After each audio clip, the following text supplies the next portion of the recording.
Hello, Patreon. This is me, Gilead. Remember me? I know I haven't been around a lot, and I'm sorry for that. Seems to be a recurring theme with me. But anyway, I really wanted to thank you for your patronage. I want to thank you for your support. With your support, I've continued to do artwork. I was a guest of honor at a science fiction convention a couple months ago, and I sold, I took 11 paintings to the show and sold 10 of them. I couldn't have done a single one of those paintings without your help. I would not have had the money for the brushes, for the paints, and etc. So I really do appreciate your help.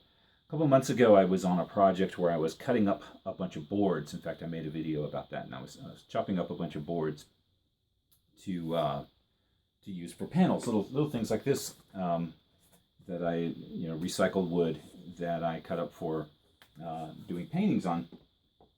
And I guess my problem is I used to work in a factory, and I was around tools that you could turn on at at the beginning of your shift, and you could run it for 8 hours straight and then shut it off and leave. And then actually the next shift, the guy came in and turned the thing back on and ran it for another 8 hours. And you can't do that with your home equipment. It will burn up. And I've burned up a number of tools before I've learned that, you really just can't do that. Yeah, something like a jigsaw or a little handsaw that you have, it's going to burn up if you run it for more than, I don't know, probably half an hour or something. You gotta shut it off, let it cool off, and rest. It's just not the way I think. I don't know. So I tend to take all my, say I'm going to spend the next 3 days just cutting wood, and then the next 3 days I'm going to spend sanding the wood, and then the next 3 days I'm going to spend, patching and painting, primering and all that kind of stuff. I think like a factory worker, even though I'm an artist, because it's the background that I have. And sign painting, I was able to kind of bulk things as well, so that mentality kind of stayed with me. But it hasn't proven to be a good idea in my current profession, and I have burnt up all the power tools I own. And so I still have a bunch of wood that I need to cut, and I was broke, and I was just waiting for something to happen. So with your sponsorship, I went to this sci-fi convention. I sold a bunch of paintings. I got some money, and with that money, I bought myself a new toy. This is a little handheld Rockwell circular saw. It's not a very big blade because I don't need a big blade. I just need something for a material like this. Maybe a half-inch plywood once in a while and things like that. So this should be tougher than what I had before and won't burn up as easily, but still, I promise I'll be nicer to it than I have in the past. What I'm working on right now, I'm going to slide the chair out of the way so you can see. I've got a still life set up over here on this little table. I've got 3 apples, a pomegranate, and an old antique jug that my mom had. And I'm just going to slide over here, and hopefully you can still see me. One thing you've noticed about me and my videos is that they're terrible, my videos. I move around and the sound is frequently awful, and I'm only halfway in the frame and it's awkward and I don't know what I'm doing, and I guess that will improve over time. Maybe I'll make a lot more videos. So tell me what to do. Or my wife and I, we've been talking to Santa Claus about better video equipment, and I don't know if Santa Claus is listening or not. Santa being me, of course. So anyway, I'm going to start painting here, and this is basically me. Basically me doing the thing that I do, and I don't know of a better way to thank you for your support than to do the thing that I do. I really do appreciate you. I couldn't be here without you, and I'm gonna do my thing. All right, I'm going to paint this still life. Now, something I learned in a painting class that I took a few years ago is to immediately start thinking of your still life not as an object and an object and an object, but think of it as all one big object, okay? Start taking the whole scene as a connected object, because it is connected. Everything is overlapping. You wouldn't be drawing this if it was just one apple, or if it didn't have cool shadows and stuff like that. So this apple, this one is not actually touching that one, but the shadows are touching each other, and the shadow reaches all the way over and touches this other pomegranate, and the pomegranate's right in front of this little pot, which makes it visually connected. And so that's kind of the first thing you want to do, is bulk this drawing out as if it were all one object. And I really, really hope that you can hear what I'm saying, instead of the 15 other videos that I've made when there was no sound. And I don't know why there was no sound. I did everything the same as I always do, and there just wasn't any sound because I don't know what I'm doing. So anyway, so now you have very quickly a solid object. And so the next thing that I'm going to do is I'm going to grab my underwear, and I'm going to rub out some of the paint. Let's make it lighter, and also kind of form my shapes like that. Get a cleaner part of my underwear and rub out a little more, a little whiter. I'm using my old underpants because I bought new underpants, and all my old clothes get recycled as paint rags. You could say it's because I'm thrifty, if you want to say something nice. You could say it's because I'm weird. That's what I do.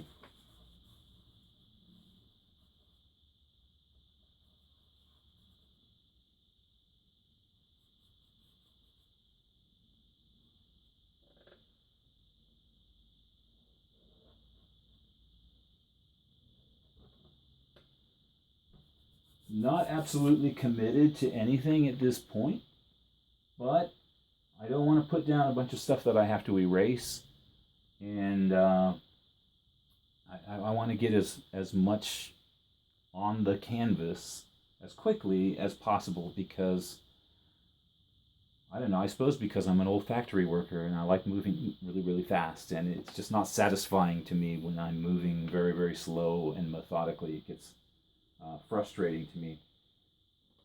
So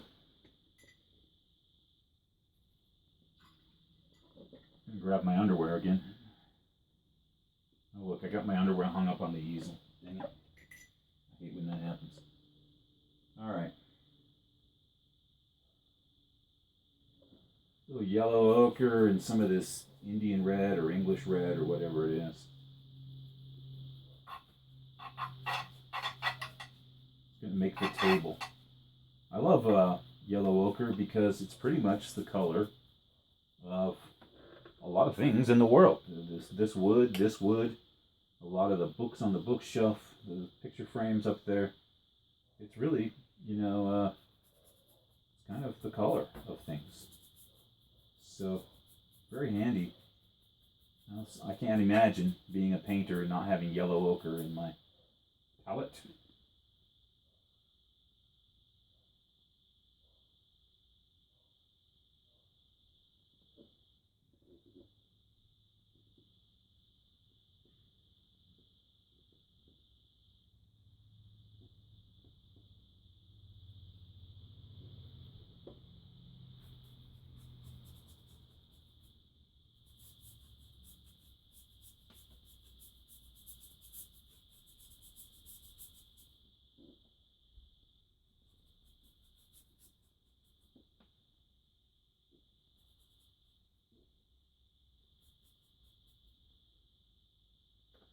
If I'm going to put this color in the background, it's got to be in the foreground. Even if the reality is that it's not there, for the sake of the painting, it's got to be there. When you look at this painting, you're not going to be looking at the table in my studio. You're just going to be looking at the painting.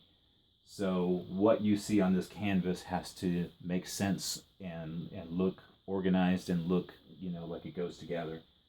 And so I've got to pay attention to, are the colors reflected and do they match? These colors are actually in there, maybe a little difficult to see.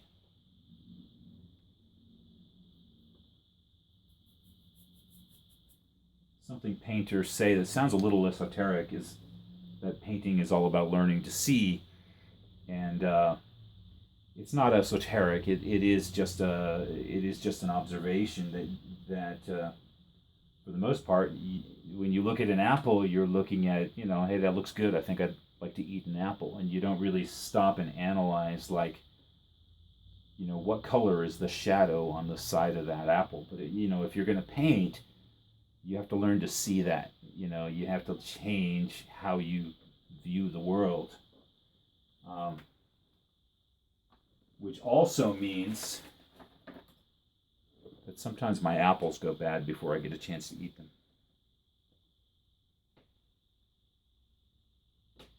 Grab a little spot of green here. I don't want this to be real green, but just a little. I'm going to mix it with some browns and stuff. The room would be a very tiresome painting if I drew all that crap in the background, all those jars and boxes and things that nobody cares about. It would actually, it'd be very tiresome to do. It'd be tiresome to look at. You wouldn't really get a lot out of looking at that. So I'm just going to kind of blur it all together, kind of the way a camera would, and just turn it into a mass of color. It's my favorite word expression for things where I don't really know what I'm talking about. Science, magic.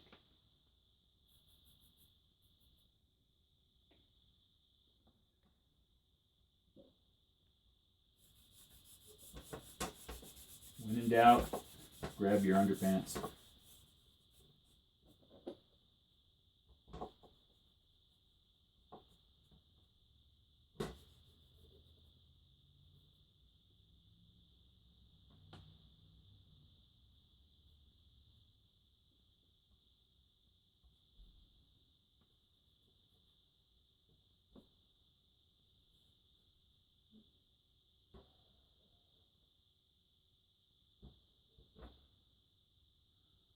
So, very quickly, it's coming along. This is what they call an underpainting, which is to say it's underneath the rest of the painting. It's kind of not really a painting, although some people, that's basically how they paint. I knew one lady that just, her whole painting started with slopping a lot of paint onto the canvas like that.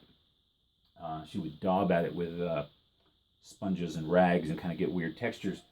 And then she would take little brushes and Q-tips, and she would lift, kind of the way I'm doing here. She would lift colors out, and she'd make little faces of little rabbits and squirrels and stuff. Kind of fairy tale-ish looking things, all very monochromatic that way. Didn't use a paintbrush, I think, at all, and at least as an application of paint. Interesting style. Anyway, for me, generally I'm gonna stop here and let that dry for 30 minutes or so. It's gonna be a little bit tacky, sticky, and easier to put another color on top of it without just brushing this color off. So thank you again. I couldn't be here without you, and I'll talk to you next week. My plan for now, keep me on my toes. Keep me honest. I mean it. Give me some feedback here. My plan is that Wednesdays will be video Wednesdays. So I'm going to do videos on Wednesday. All right. See you later. Thanks. Bye.